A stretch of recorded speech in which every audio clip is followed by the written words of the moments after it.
Friends too.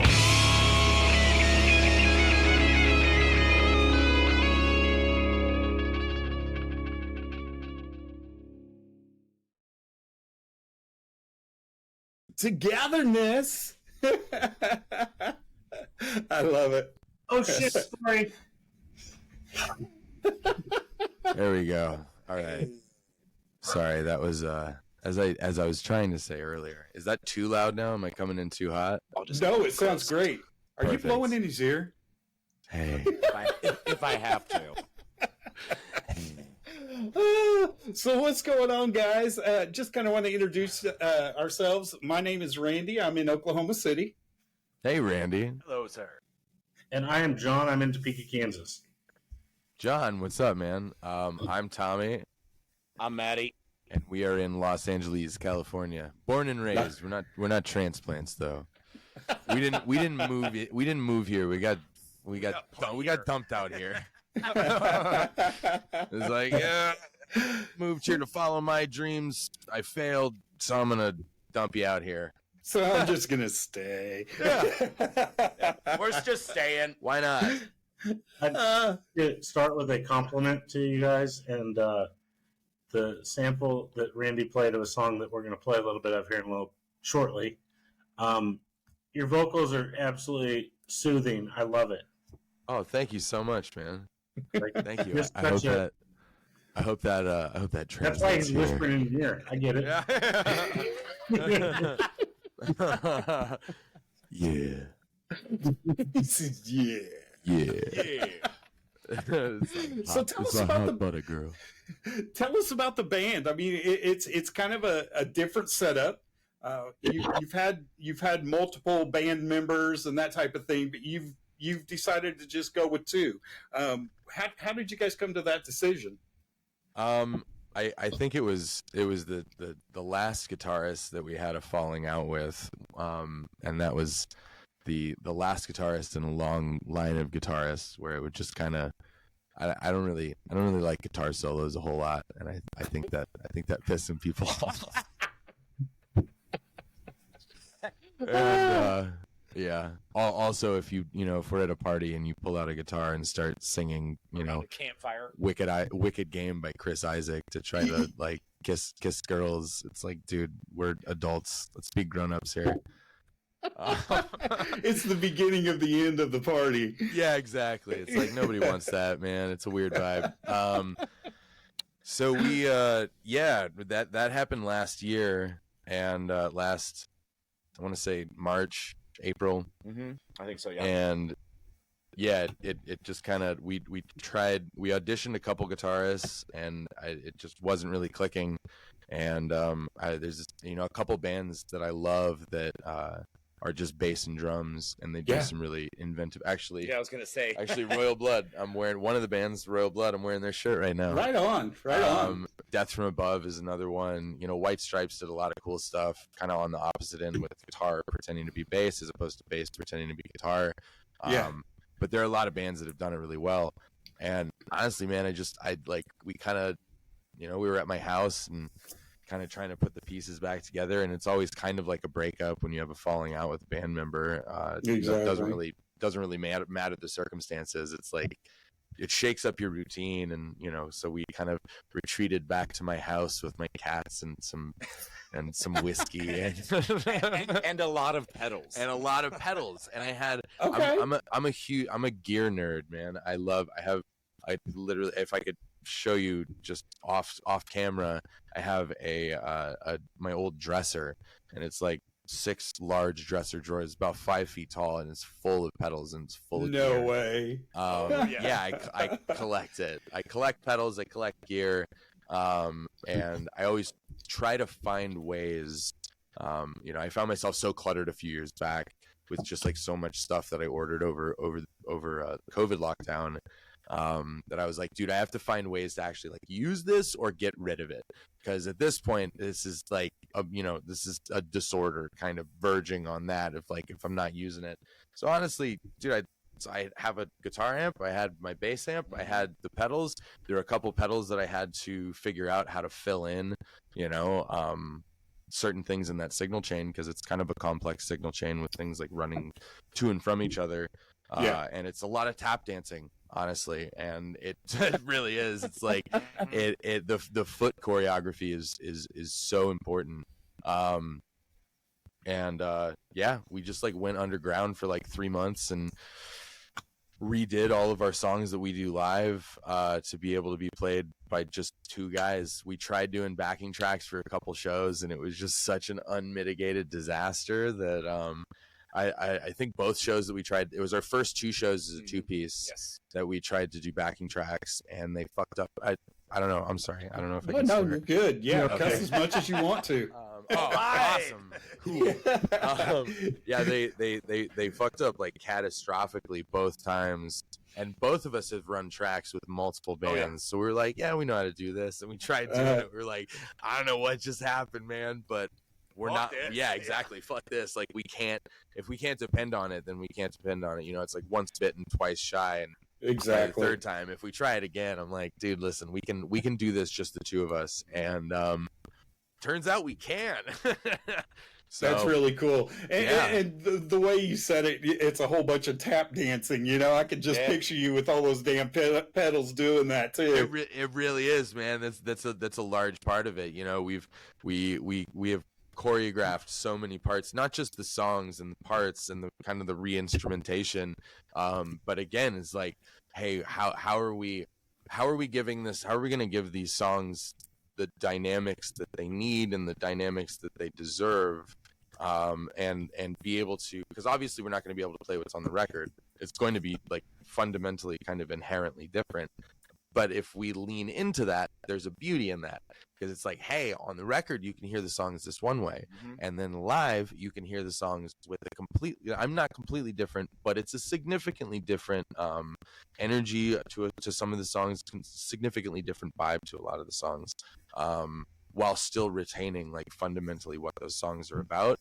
But yeah, it's a lot of like, hey, I can't have a guitar playing. I can't do some kind of like harmonic counterpoint between a bass and a guitar here, because it's with this setup, it's just not really possible. So how do we still give it those dynamics? So it's like dropping out a bass in this part, or dropping out a guitar in this part, or changing effects, shifting between a bass and a guitar, and then hitting them on both. So like really is a large part of it is like knowing. I'm a big, goofy, hairy, sweaty Fred Astaire up there, where it's like I need to constantly know. I got that fancy footwork. Oh, that's hilarious. And it's very funny, because I have to, these pedals are, I mean, I would say they're like all my children. They're not, but they're fucking expensive. Is really what it comes down to. Is they're pricey little. They the cost on them adds up very, very quickly. So knowing I'm slamming around, and I'm 6'7", man. I'm a big dude, and we get down pretty hard on stage, and I'm jumping around and slamming my feet and kicking my feet and running all around the stage. And then I get over my pedal board, and it's just like little twinkle toes. Little twinkle toes just comes in like, yeah. Give a little tap. Yeah, yeah, because I don't want to, I've slammed my foot down on pedals before, and then you look down and you're like, oh, the light's not on anymore. Yeah. Shit. I think I might have broken it. Dude, that's that's hilarious. So, do you guys have any plans to tour or have anything going on? Oh yeah, we have a All right. fun we have a fun summer of shows all around the West Coast. Right now, I think our next run is going to be we're doing Hollywood, 29 Palms out by the Marine base cool. out there for 4th Yeah. of July, so that should be fucking hell crazy. Hell yeah. It's like Hell yeah. the largest Marine base in the world for a music festival on 4th of July. I'm like, yeah, man. We're doing it. Yeah, let's. Yeah, When we got that offer, they were like, "Do you want July 4th or do you want July 5th?" I'm like, "I want July 4th. That sounds insane." Yeah, July 5th is when the Marines are hungover and have to go back to work. July 4th, they got that day off. Marines know how to drink, dude. Yeah, so count me in for that. And then we're out to Vegas and then back to LA. We got some stuff, and we're still putting some stuff together for like late July and all throughout August. We're kind of solidifying a West Coast run in, I believe, August and September. So Really cool. other than what was it, 29 Palms and Vegas and a couple 2-3 LA shows and a few shows down in Long Beach and like Costa Mesa and San Diego. Okay. Yeah. Cool. Find all the dates. We keep all our dates on our Instagram and on our website and stuff. Right. Yeah. I saw that you guys had just played about 4 different shows here, just consecutive at the beginning of the month. So Yeah. so that's great. Yeah. So the album "Born to Lose", has that been released yet, or are we still waiting for that? You're just giving tidbits. I'm just giving tidbits right now because I think in the world, as much as. So Born to Lose is not out in its entirety yet. It's a 13-track record. I think our last EP I really learned a good lesson from, because it had been a while since I'd put out a record when I put that one out, and it'd probably been like 3 or 4, maybe 4 or 5 years since I'd put a record out. And the landscape had changed dramatically.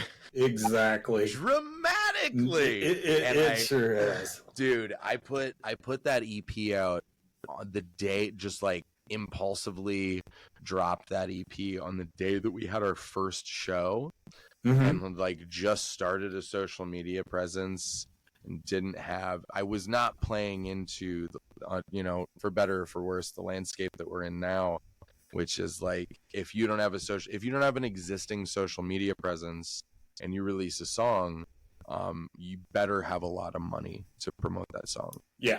Realistically, if you want it to get anywhere.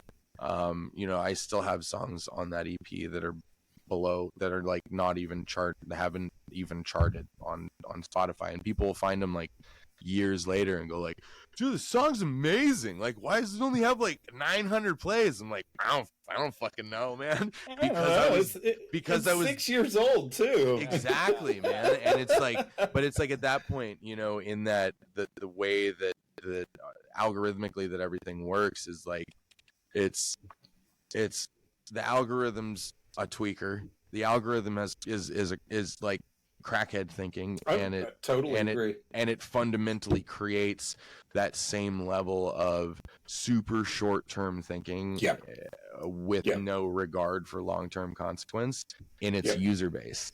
You know what I mean? Where it's like the algorithm's like, hey, this song's 2 weeks old and doesn't have 1 million plays yet. Fuck off. Yep. And so we are trying to release singles in the way that, again, for better or for worse, there's never been. I think that's the way to do it. I really do. Yeah. Today in this market, that's an album, a 13-song album. You just release it all out to them. People's head will explode. Exactly. What am I doing with this? And This dude, is gonna take me 3 days to listen to. yeah, exactly, man. Like we all came up in a time when I remember a time when I would order a CD through a catalog and, wait for it to get to my house and sit there. And when it got to my house, it was like, dude, It's Christmas. it was Christmas and I'm not leaving for the next couple days. I'm listening to this record. And if you want to see me, come over to my house because I'm listening to this. Or if you want to see me, you better have a CD player and a halfway decent sound system and a couple joints because I want to listen to the new Gorillaz record and I don't want to fucking do anything else. Hell yeah. I was specific. I want to backpedal for just a second because moments ago you said everything's on your Instagram and your Facebooks and all the social medias. What's the best place for everybody to find you guys? Probably, I think Instagram is the most informative. It's just at Paradise Vultures on Instagram. We're working on the YouTube too. YouTube is very cool. We're trying to, again, learn what the algorithm. What do you want? Oh, algorithm. What are you looking for? And then I try to feed the algorithm what it wants. You know what I mean? If the algorithm wants Cheetos for breakfast, like fuck it, man, I'll give you Cheetos for breakfast. Like, give me money and I'll give you Cheetos for breakfast. I don't give a shit. No shit. But yeah, we all of our music videos are on YouTube, and those are all super fun. If you guys haven't checked them out yet. Speaking of your music videos, I think Randy has one he's going to play a short little clip of. I do actually. I'm going to go straight to your website and play it off of there. Also, our website is a good hub for information. There we are. All right, look at these guys. Look at these guys. Yeah. All right.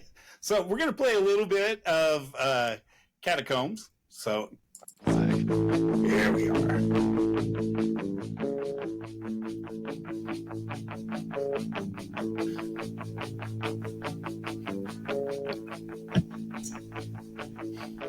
Meet me in your fever dream. I'll be dancing in midair. Kaleidoscopic daisies slipping through our hair. Forget about our problems. We'll be young and wild and free. Every sinner has a future. What do you want yours to be? All right. Absolutely love it. Thanks, man. Love it. Now I can see the 6'7" word. Now it's making sense. I'm like, dude, it's tall. He wasn't actually floating. He's just that tall. Yeah, no, for real.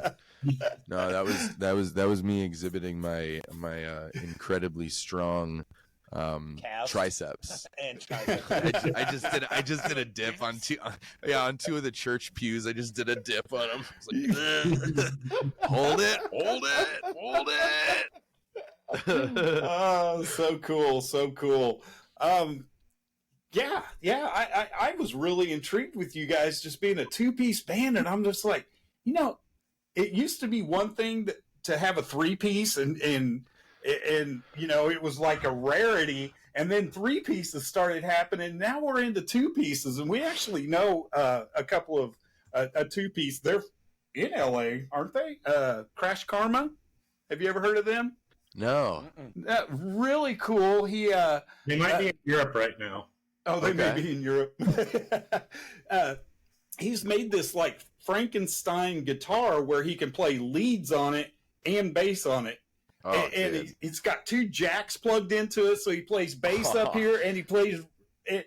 And the drummer is it's a female, and just amazing. So yeah, check them out, Crash Karma. They're up in that area. Both words are spelled with a K. With a K. Both. God, thank you. They also wrote our theme music. Trusty legal pad right here. Oh, nice. Yeah. They were our first ever guests on this show back in 2009. Oh, wow. I love it. Yeah. It's rad. Oh, right. Hey, John, it looks like Jamie's already in the lobby. Well, that's a plus because he just asked me for a new link, so I was concerned. Like his... No, he's in. So, do you guys have anything you guys want to get out there? Yeah, man. So we just put out a new single. It's called Sister Kennedy. Yes. It's we thought it was a good time, you know, since horrific brain damage in Kennedy's was back in the news. We thought it would be a good time to release this single. True. You know, of all of the horrific brain damage that's happened to Kennedy's, hers was the first, and arguably probably the most tragic. Not for the country, but for a person. Right. But been waiting a while to make that fucked up joke. But no, seriously, guys, let's be serious. So it's called Sister Kennedy. We like to call it the feel bad hit of the summer. It's our dirty, doomy desert disco genre bending little bit of weirdness about impulsivity and poor impulse control. It's very cool. We just released it a couple weeks ago. It's streaming everywhere. We have a live alternate version of it coming out later this week. And the music video is coming out in a couple weeks. So again, that's Sister Kennedy. Go put it on your playlist. Hell yeah. Go tell your friends. Follow us on Spotify. Follow us on The Stuff. It's important. And that's who the people who can give us the big bucks. That's what they look for. Yep. So, you know, set that. Help out. Give that algorithm some Cheetos, dude. Some Cheetos for breakfast, baby. I'm here to feed it. Oh, you want to dip the Cheetos in chili con queso? Hell yeah, baby. Let's do it. Give me money. Write me a check. You get cheesy Cheetos. It's Tuesday somewhere, bro. But yeah, man, reach out, hit us up. We're always down to play shows. If you want us to, if anybody out there, anybody listening, you guys, you want us to drive out to, what do you say? You're in Oklahoma and you were in Topeka? Yep. Did I get both those? You did. Jamie Fletcher. Jamie! What's going on, my brother? What is happening? You're looking at it. Randy, I don't know if you've met Jamie before. I think I have. I think I have met Jamie. I'm just not sure where. I mean, we had him on the show a long, long time ago, I believe. Must have been Jaeger involved. Oh, Lord. You know John, don't you? We did. We did. Jamie, your sound is How you on us. Randy, are you having the same issue? Yeah, it's really glitchy. What's glitching up, guys? Your video, and it's kind of. Hold on a second. Okay. Let me kill some shit here. He's like, let me fix my antenna. Dude, that's what I do. It's like, shit, let me close about 12 browsers, and I think we're going to be good. How about that? Is that any better?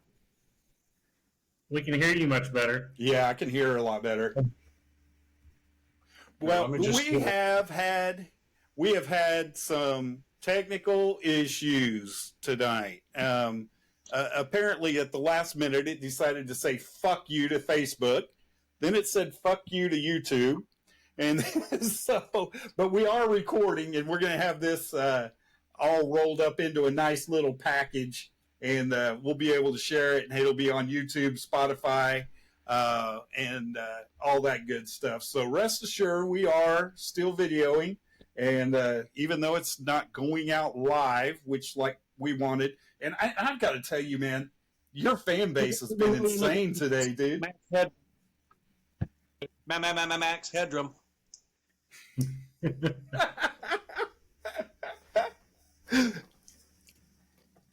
Jamie, I want to dive into this, but I want to get I want to do a little bit of a history with you real quick.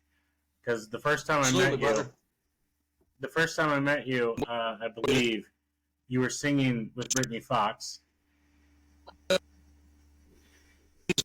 And then the next time, Steve, he's got it on. He's got the hat on. Hell yeah! And the next band I saw you with was this little band called Modern Superstar. Sure, brother. Nice one. That's a collector's item right there. And also, there ain't too many of those that went out, brother. if you look up right about there, I don't know how well you can see it, but that's a photo of you guys. Right on, right on. You still adorn the walls. So now it's weird to hear that you're not singing. So how did that transition take place for you? Me and Rich got contacted by Joey, and there was people that were needed. Me and Rich are both, we've got side projects going on, you know, we always stay busy. But we got into this with Joey, and it was kind of a this needs this. He's got Love and Opium. It's established. Mm-hmm. You know, I mean, he's been on it for a while. So he was needing players, is what it was. And Rich contacted me and put me in the game, and then we got our team on it. William Mitchell and Mitchum and Victoria Sieber, and hit the beginning of it. Joey was like, and it was hard. I understand where he's at, because it's hard to get everything tore down and built back up with a stronger base. He had a lot of stuff going for him, a lot of stuff rolling, and him and Mike. And then there was a proposition. Rich got a hold of me, Rich Green, you know, Bullet Boys, Modern Superstar. He got a hold of me and was like, hey, you know, we've got this. Are you interested? And I was like, well, yeah, I'll be interested. I don't, you know, I'm used to being the front man, but for some of this, I'm absolutely down with playing bass.